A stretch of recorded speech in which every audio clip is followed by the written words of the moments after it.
penyebab nyeri pada persendian diakibatkan adanya penyakit. Salah satu penyakitnya adalah asam urat. Kok bisa ya? Mitosnya penyakit asam urat ini muncul akibat mengonsumsi jeroan yang berlebih. Benarkah? Nah, di segmen kali ini Dr. Wismandari, spesialis penyakit dalam, akan menjelaskan apa itu asam urat dan apa faktor pemicunya. Langsung saja yuk kita simak.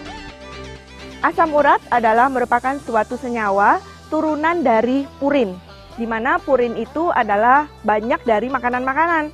Jadi kalau kita banyak makanan yang mengandung purin, asam urat kita akan meningkat. Asam urat harusnya dikeluarkan lewat ginjal.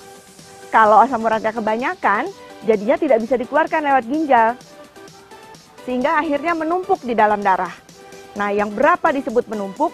Kalau di atas sekitar 6 atau 7. Kalau nanti angkanya mencapai 9 atau 10, berarti Anda sudah harus memerlukan obat. Tapi kalau masih antara 7 sampai 10, mungkin kita hanya memerlukan pengaturan dari dietnya saja.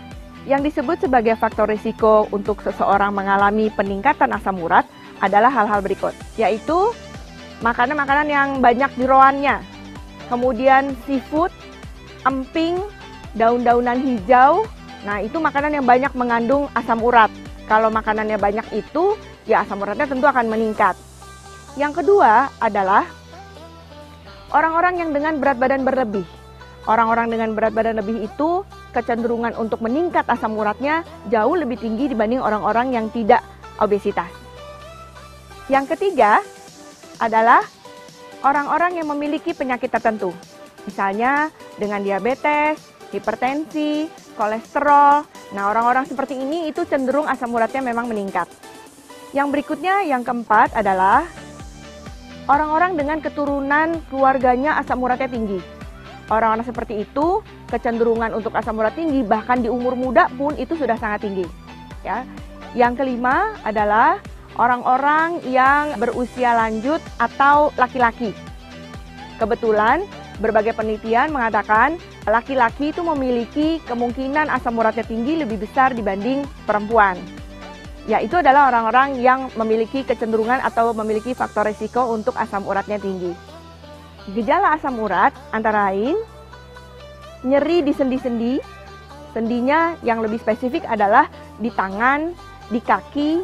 Itu kalau ada nyeri-nyeri, kemungkinan besar adalah terjadi peningkatan dari asam urat.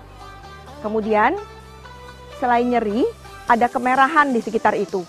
Itu juga kemungkinan ada asam urat. Berikutnya, ada pembengkakan.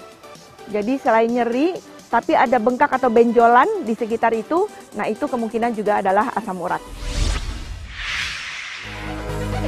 Agar tetap sehat dan fit di masa pandemi ini, melakukan olahraga dan mengkonsumsi makanan sehat seperti buah dan sayuran tentu harus Anda lakukan. Tapi mitosnya mengonsumsi sayuran hijau dapat menyebabkan asam urat. Wah, alih-alih ingin sehat justru malah kena asam urat. Tapi itu fakta atau mitos ya? Itu fakta.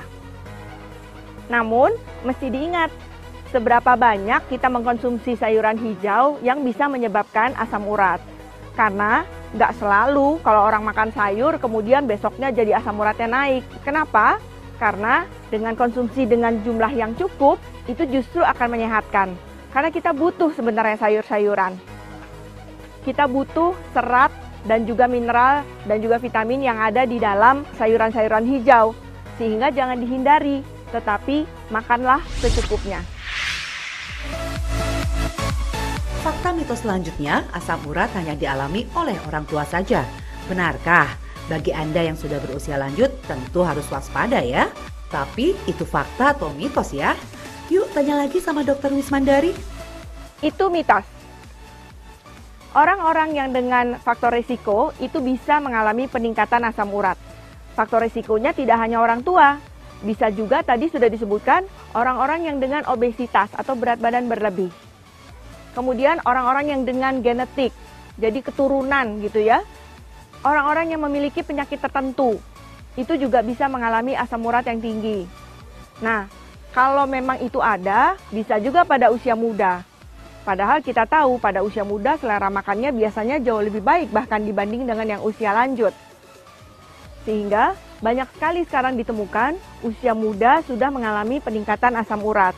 Apalagi kalau orangnya dengan obesitas. Dan jangan lupa, sekarang yang muda-muda juga sudah banyak yang terkena hipertensi, kolesterol tinggi, dan juga dengan adanya diabetes. Nyeri pada bagian persendian tentu membuat Anda tidak nyaman ya. Terlebih aktivitas pun juga akan terganggu. Nyeri yang timbul dapat disebabkan akibat cedera yang didapat atau tanda dari sebuah penyakit serius. Salah satunya adalah asam urat. Karena mitosnya, nyeri atau pegal-pegal merupakan tanda dari asam urat. Benarkah itu fakta atau mitos ya? Itu mitos. Banyak sekali para pasien-pasien saya mengatakan setiap pegal atau terasa sakit di sendi-sendinya mengatakan bahwa mengidap asam urat. Padahal itu tidak selalu. Banyak sekali penyakit-penyakit rematik yang menyebabkan keluhan atau nyeri yang sama seperti yang dialami oleh para pasien-pasien kita ini. Salah satunya yang sering salah adalah jika nyerinya terutama di kaki. Kalau ada nyeri di kaki, itu sebenarnya banyak penyebabnya. Bisa ada peradangan karena tendinitis, jadi di tendonnya yang ada peradangan gitu ya. Kemudian bisa juga karena misalnya keseleo, itu juga bisa. Dan masih banyak lagi penyakit-penyakit rematik yang menyebabkan nyeri di sendi-sendi, baik di kaki, di tangan, maupun juga di telinga. Karena kadang-kadang penyakit asam urat ini ditandai dengan adanya benjolan di telinga. Supaya asam urat Anda tidak menjadi lebih berat, ada baiknya Anda menyimak tips dari Dr. Wismandari Wisnu, spesialis penyakit dalam berikut ini. Tips untuk Anda dalam rangka menghindari terkenanya penyakit asam urat adalah: pertama, hindari makanan yang mengandung purin tinggi, seperti jeroan. Jeroan itu sebisa mungkin Anda hindari dalam konsumsi sehari-harinya. Kemudian, makanan-makanan yang sayuran hijau. Sebenarnya itu bukan dihindari, tapi dibatasi, ya. Kemudian alkohol, karena alkohol juga sangat memudahkan terkena asam urat tinggi, jadi hindari sebisa mungkin. Kemudian makanan dengan daging-daging merah seperti sapi, kambing, bukan tidak boleh, tapi sangat dibatasi. Semakin berlebihan berat Anda, maka faktor resiko untuk peningkatan asam urat akan semakin tinggi. Berikutnya adalah, jika Anda memiliki keturunan asam urat, maka Anda betul-betul harus menjaga kondisi Anda supaya tidak sampai asam uratnya tinggi. Caranya yaitu dengan periksa secara berkala, lakukan hidup sehat, jauhi jeroan-jeroannya. Yang berikutnya, jika Anda memiliki kondisi-kondisi penyakit kronis seperti diabetes, kolesterol tinggi, dan juga hipertensi, usahakan ketiga penyakit ini dalam kondisi terkontrol dengan baik. Semakin tidak terkontrol penyakit Anda, maka peningkatan asam uratnya akan menjadi semakin mudah. Tips berikutnya adalah minum secukupnya. Usahakan air putih. Minum sekitar 2-3 liter. Jika Anda usia lanjut, minum 2 liter saja cukup. Tapi jika Anda masih muda, Anda boleh minum sampai sekitar 3 liter.